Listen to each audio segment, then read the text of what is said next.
Very good morning बच्चों हम admission of a partner जो चैप्टर कर रहे थे उसके अंदर हमने इलास्ट्रेशन 77 तक कर लिया था। आज हम नेक्स्ट इलास्ट्रेशन कर रहे हैं 78। ध्यान से समझना है सबने, ठीक है। देखना इलास्ट्रेशन 78 में क्या है।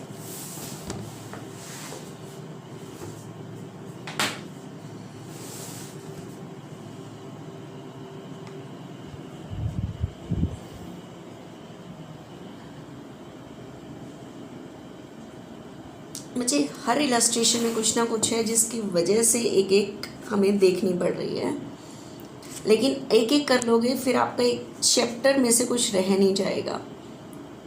On 31st March the balance sheet of Abir and Divya who were sharing profit in the ratio of 3:1 was as follows: cash at bank, debtors, stock, investment को देखो। बैलेंस शीट के अंदर जो ये वैल्यू है ये बुक वैल्यू है। मार्केट वैल्यू होती है लेटेस्ट प्राइस, जो नीचे गिवन होता है वो मार्केट प्राइस ही होता है, at present latest price.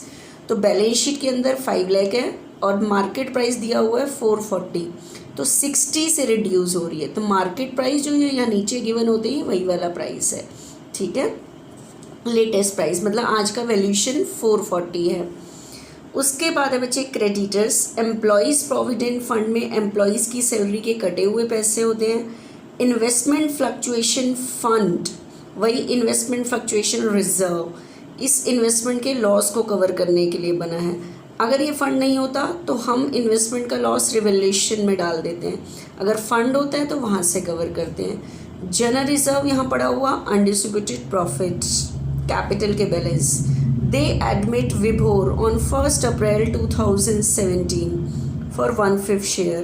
Vibhor shall bring 80,000 as his share of goodwill premium. Stock was overvalued by 20,000.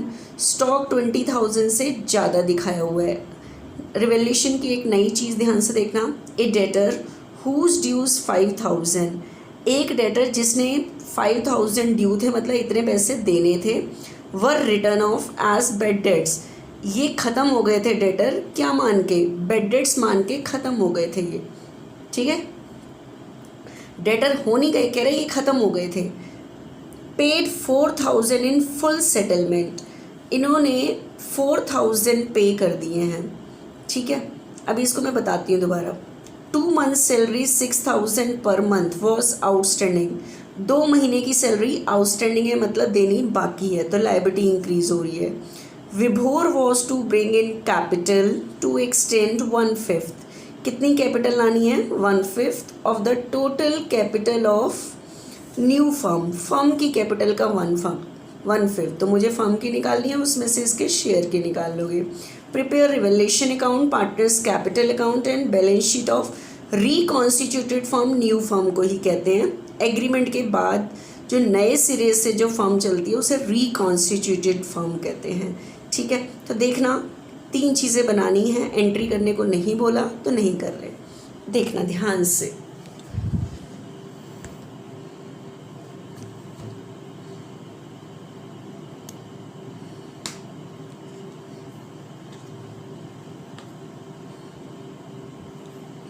ठीक है, अब देखना बच्चे, इसमें हमें बनाना है एक तो रिवैल्यूएशन अकाउंट, ठीक है।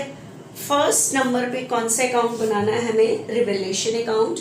लाइन से एक एक इलस्ट्रेशन 78 खोल के बैठनी है आपने। Firstly we have to prepare the revaluation account, ठीक है। सबसे पहले हम कौन सा अकाउंट बना रहे हैं बच्चे? रिवैल्यूएशन अकाउंट बना रहे हैं।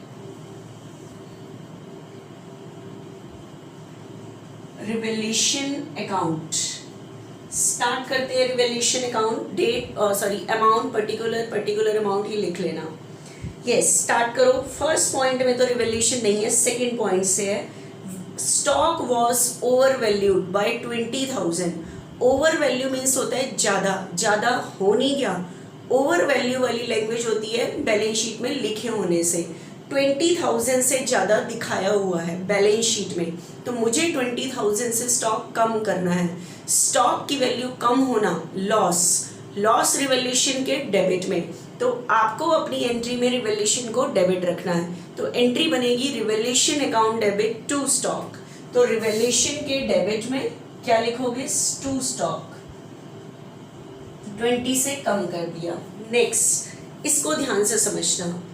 ए डेटर हुज ड्यूज 5000, एक डेटर जिसने 5000 देने थे वर रिटर्न ऑफ, वो खत्म हो गए थे डेटर। मतलब ये डेटर वो हैं जो बैलेंस शीट में नहीं है, अभी बैड डेट्स नहीं हो रही है। कह रहे एक डेटर थे जिसने 5000 देने थे, वर रिटर्न ऑफ, वो खत्म हो गए थे as bad debts. Previous year हम इन्हें बैड मान के खत्म कर चुके थे।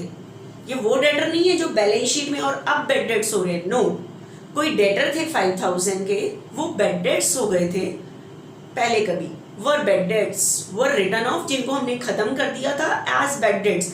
क्या मान के खत्म कर दिया था? Bad debts. अब बैड डेट्स नहीं हो रहे, हमें कोई लॉस नहीं हो रहा, ये पहले के बैड डेट्स हो गए थे। ठीक है, जो पहले बैड डेट्स हो गए थे, पेड 4000 इन फुल सेटलमेंट, उन डेटर ने हमें 4000 पे किए हैं जिन्हें हम बैड मान के खत्म कर चुके थे।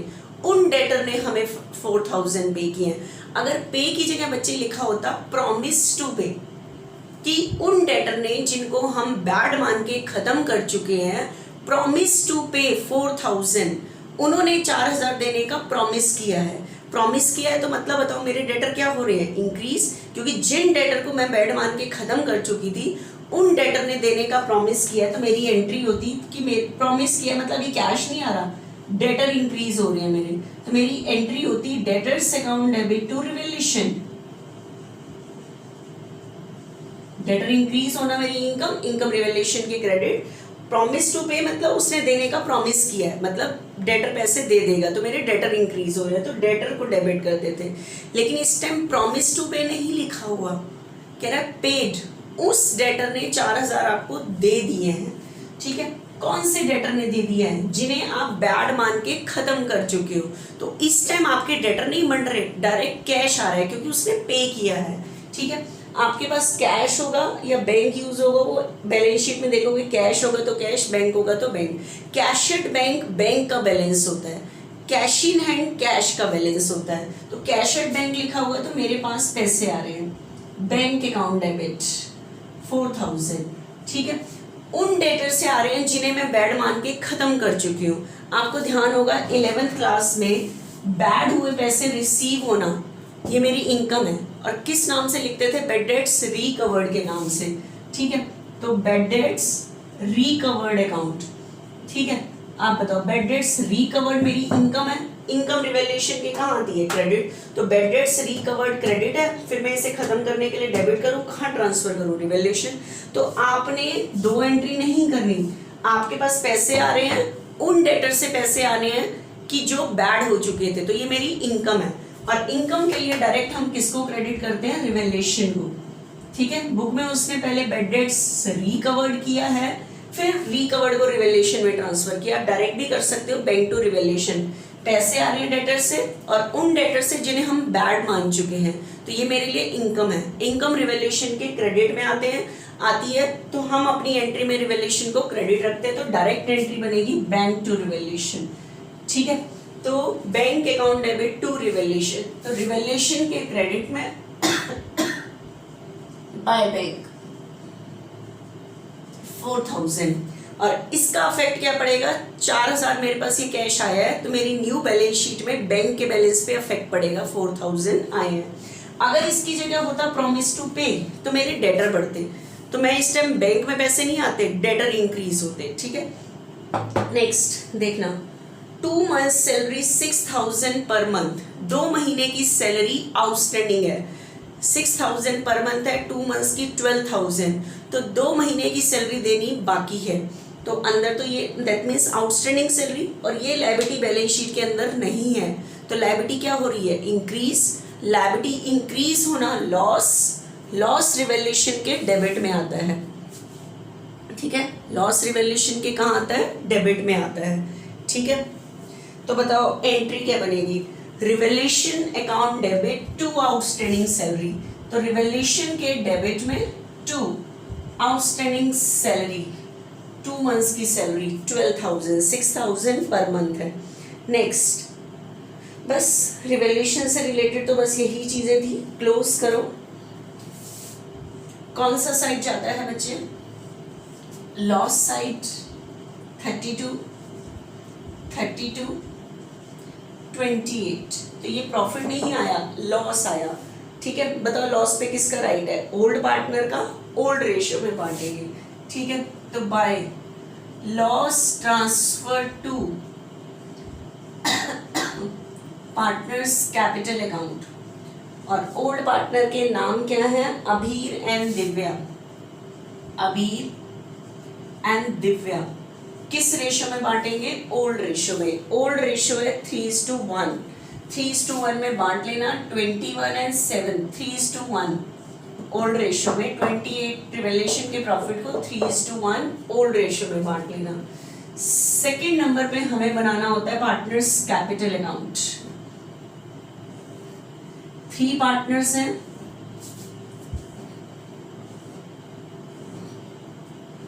Partners capital account.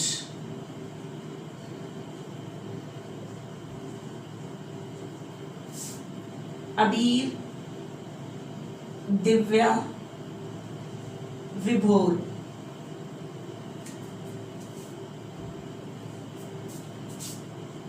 अबीर, दिव्या, विभोर। ठीक है, तीनों का कैपिटल अकाउंट आपको दिख रहा है आसानी से? यस।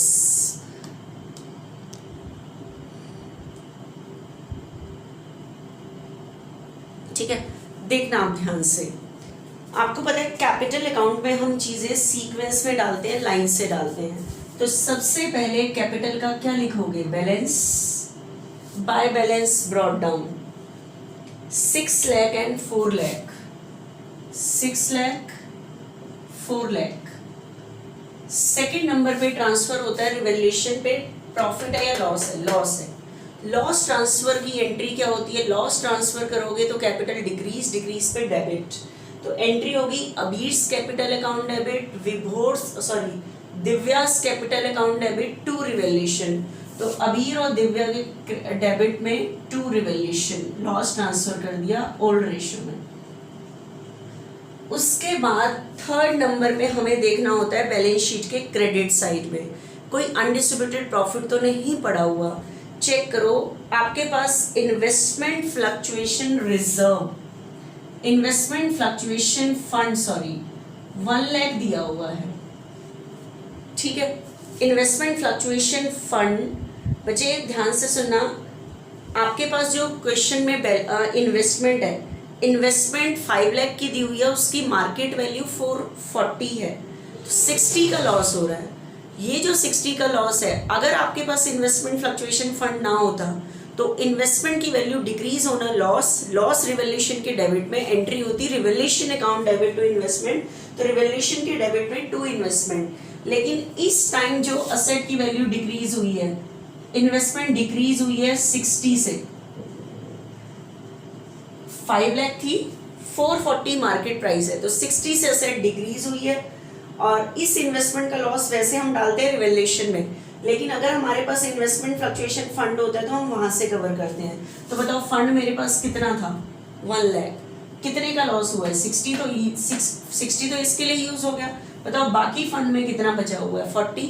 इसे कौन बांटेंगे? ओल्ड पार्टनर ओल्ड रेशियो में, क्योंकि सारे रिजर्व और सारे फंड प्रॉफिट से बनते हैं, अनडिस्ट्रीब्यूटेड प्रॉफिट है। तो लॉस को कवर करने के बाद बाकी पार्टनर बांट लेंगे। तो बाकी बताओ कितना बचा?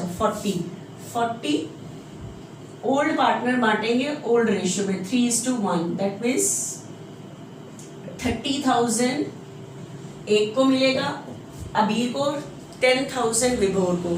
तो बताओ एंट्री क्या बनेगी? Investment fluctuation fund account debit to Abeer's to Divya, तो मतलब इसी एंट्री में 40 बटेंगे। तो अबीर और दिव्या के क्रेडिट में बाय इन्वेस्टमेंट फ्लक्चुएशन फंड 30 इसको मिले, 10 इसको मिले, पूरे 1 लाख नहीं बटे, 60 तो फंड यूज हो गया लॉस को कवर करने के लिए, वहां खत्म हो गया उसका बैलेंस। बाकी जो 40 थे वो ओल्ड पार्टनर ने डिस्ट्रीब्यूट कर दिया ओल्ड रेशियो में। ठीक है, ये डिस्ट्रीब्यूट हो गया। उसके बाद और देखो कोई अनडिस्ट्रीब्यूटेड प्रॉफिट जनरल रिजर्व के नाम से पड़ा हुआ है, ठीक है, 120, इसे भी ओल्ड पार्टनर बांटेंगे। ओल्ड रेशियो में एंट्री होगी general reserve account debit to Abhi's capital to Divya's capital. 120 दिया हुआ है ओल्ड रेशियो में, 3:1, दैट मीन्स 3/4। तो 120 एक को मिलेंगे, सॉरी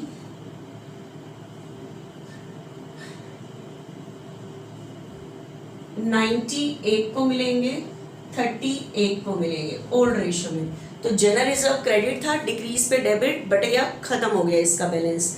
तो यही अनडिस्ट्रीब्यूटेड प्रॉफिट थे। उसके बाद देखो बैलेंस शीट की डेबिट साइड में, बैलेंस शीट की डेबिट साइड में कोई अनडिस्ट्रीब्यूटेड लॉस पड़ा हुआ है, नहीं पड़ा हुआ। ओल्ड गुडविल पड़ी हुई है, नहीं है कोई ओल्ड गुडविल। बैलेंस शीट के नीचे किसी ने कोई एसेट ली है, नो। अब न्यू पार्टनर को एडमिशन दो। न्यू पार्टनर कैपिटल लाता है, क्वेश्चन में कैपिटल मिसिंग है, फर्म की कैपिटल का 1/5 लाना, और फर्म की कैपिटल इन दोनों की कैपिटल के बेस पे निकलेगी, ठीक है। तो गुडविल की करो, गुडविल लेकर आ रहा है 80, जिसकी एंट्री होगी bank account debit to premium for goodwill. तो इस एंट्री का मेरे इस कैपिटल अकाउंट पे कोई इफेक्ट नहीं पड़ेगा। Next, premium for goodwill account debit to Abir capital to Divya's, ठीक है। तो अबीर और दिव्या के क्रेडिट में बाय प्रीमियम फॉर गुडविल, तो कितनी गुडविल आई है, 80। किस रेशो में ओल्ड पार्टनर में बचती है, सेक्रीफाइसिंग रेशो में, ठीक है। तो ये सेक्रीफाइसिंग रेशियो में बांटोगे। आपके पास क्वेश्चन में ओल्ड रेशियो है 3:1, अबीर और दिव्या की। विभोर को पार्टनर बनाया है 1/5 शेयर के लिए, और क्वेश्चन में न्यू रेशियो नहीं है, तो न्यू रेशियो अजम्पशन मेथड से निकालेंगे। और मैंने आपको बताया था कि जब न्यू रेशियो अजम्पशन मेथड से निकालते हैं तो हमारी सेक्रीफाइसिंग रेशियो ओल्ड के इक्वल आती है। बेशक से आप निकाल के देख लेना, ठीक है। तो 3:1 ही आएगी। तो 80,000 जो गुडविल की अमाउंट न्यू पार्टनर लाया है सेक्रीफाइसिंग रेशियो में, तो सेक्रीफाइसिंग रेशियो 3:1, तो 60 इसको मिलेंगे, 20 इसको मिलेंगे।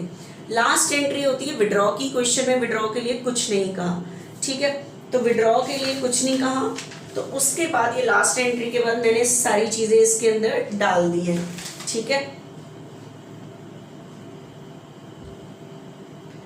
उसके बाद इस कैपिटल अकाउंट को क्लोज करो। सिर्फ वो एंट्री अभी इसने कैपिटल कितनी लानी है, तो इसलिए मैं डबल लाइन नहीं कर रही, ठीक है, क्योंकि मेरी अभी सम होना बाकी है। 780, 460,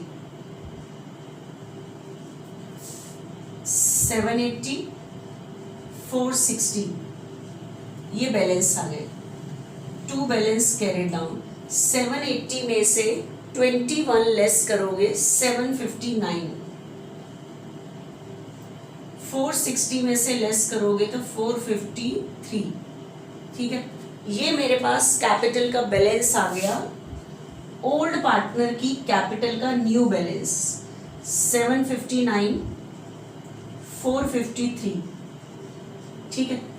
अब आपको पता है उसने कहा है कि न्यू पार्टनर ने जो कैपिटल लानी है 1/5 of total capital of new firm, total capital of, yes, 1/5 of total capital of new firm. अब मेरे पास फर्म की कैपिटल कैसे है, मेरे पास अबीर और दिव्या की न्यू कैपिटल मतलब एडजस्टेड कैपिटल है, इसके बेस पे मैं फर्म की कैपिटल निकाल सकती हूँ, ठीक है। तो अब हम वर्किंग नोट बनाएंगे कैसे, ठीक है, ध्यान से देखना। एडजस्टेड कैपिटल ऑफ अबीर, न्यू कैपिटल दैट मीन्स 7,59,000, ठीक है। Adjusted capital of Divya 453,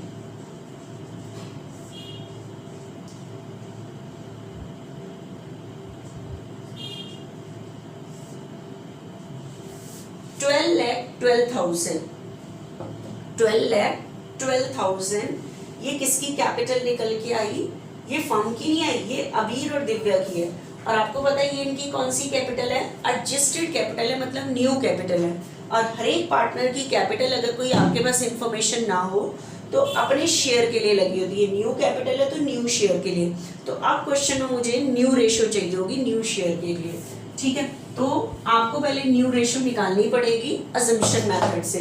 this is the old ratio, a new partner का शेयर, तो let the total profit 1, let the total profit 1, ठीक है। तो रिमेनिंग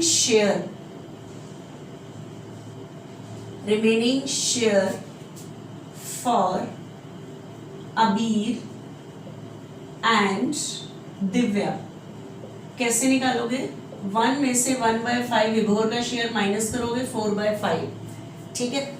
तो 1 में से न्यू पार्टनर का शेयर माइनस कर दिया, तो उसके बाद आपके पास शेयर आ गया, इसे ओल्ड पार्टनर बांटेंगे।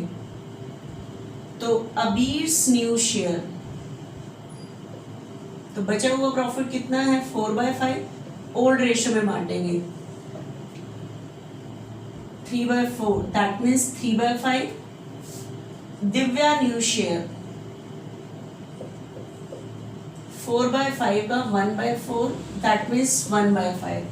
न्यू शेयर से बनती है न्यू रेशियो, अबीर, दिव्या एंड विभोर। अबीर का न्यू शेयर कितना है? 3/5, दिव्या का 1/5, विभोर का 1/5।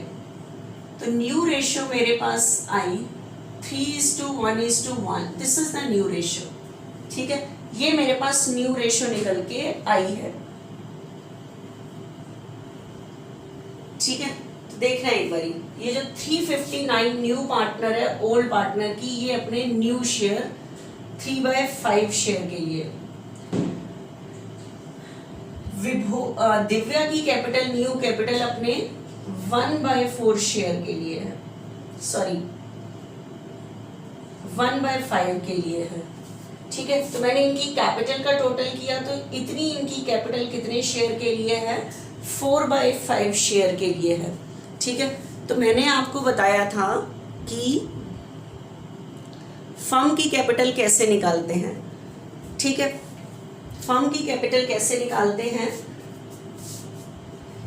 एडजस्टेड कैपिटल ऑफ अबीर, इतनी कैपिटल इतने शेयर के लिए न्यू शेयर यूज करना है, इतनी कैपिटल इतने शेयर के, इन दोनों की इतनी कैपिटल इतने शेयर के। तो total capital of new firm कैसे निकालोगे? Total capital of new firm, ये तो दो पार्टनर की न्यू कैपिटल है अपने शेयर के लिए, इसकी कैपिटल और इतनी कैपिटल इतने शेयर के लिए, इसका रेसिप्रोकल कर दो। तो 12,12,000 5/4,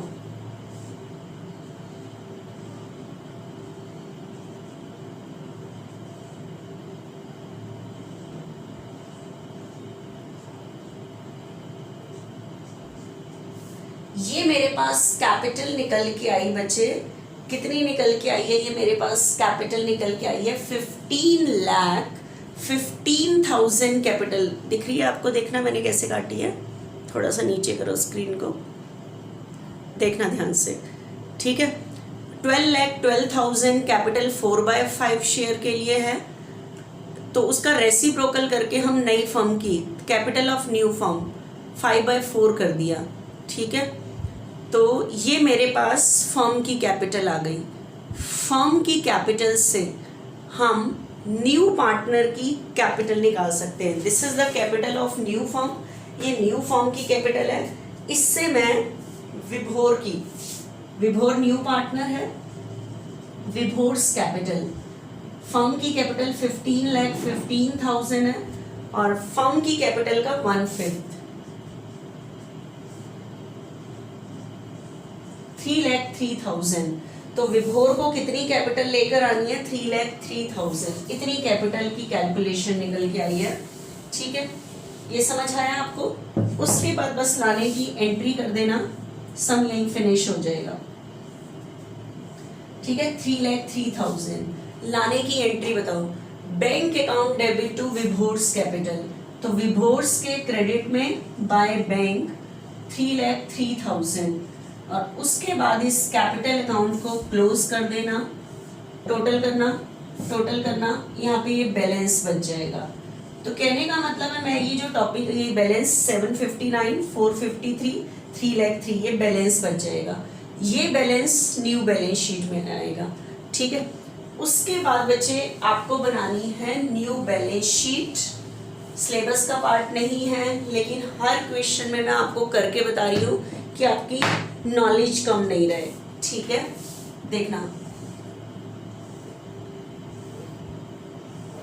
this is the new balance sheet. Balance sheet as at 1 April, जिस डेट पे एडमिशन होता है उस डेट की बैलेंस शीट है ये। ठीक है, 1 अप्रैल 2017 बैलेंस शीट बनती है ओल्ड बैलेंस शीट को देखते हुए। तो देखना, ओल्ड बैलेंस शीट में सबसे पहले है बैंक का बैलेंस। बैंक का बैलेंस है बच्चे 140। अभी तक आप सीधा न्यू पार्टनर पे पहुंचते थे। देखो, न्यू पार्टनर एक तो कैपिटल लाया है 3,03,000 प्लस 80,000 वो गुडविल भी लाया था, प्लस एक चीज और थी 4,000 डेटर ने पे किए थे बैंक टू रिवेल्यूशन, तो वहां भी बैंक में पैसे आए थे 4,000। किसी ने विड्रॉ तो किया नहीं है। ठीक है, तो मेरे पास बच्चे बैंक का जो बैलेंस आया है वो आया 527,000। ठीक है, तो कैश एट बैंक 527। ठीक है, उसके बाद नेक्स्ट चीज क्या दी हुई है आपको, डेटर्स। डेटर्स आपके पास है 650। ठीक है, डेटर्स आपके पास कितने हैं, 650 हैं।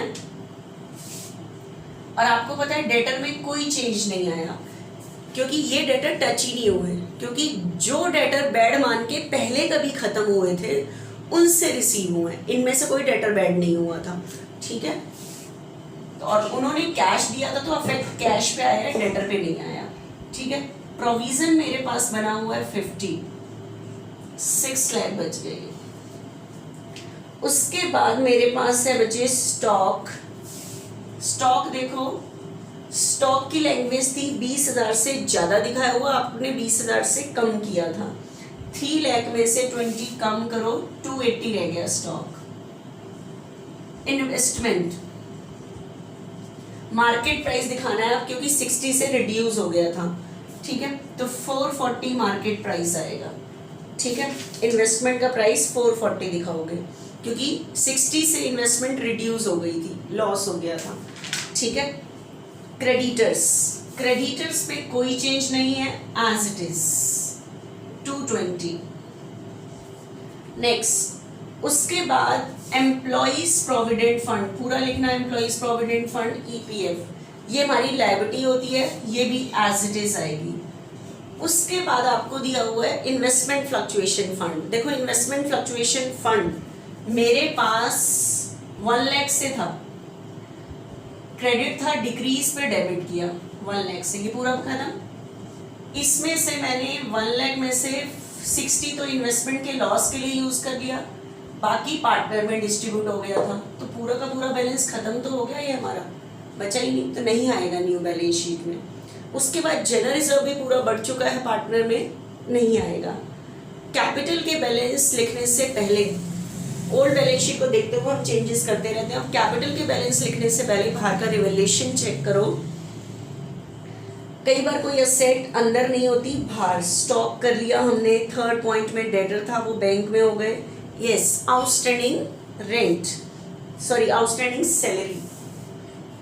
ठीक है, आउटस्टैंडिंग सैलरी, तो लायबिलिटी इंक्रीज हुई थी, 2 मंथ्स की सैलरी थी 12,000।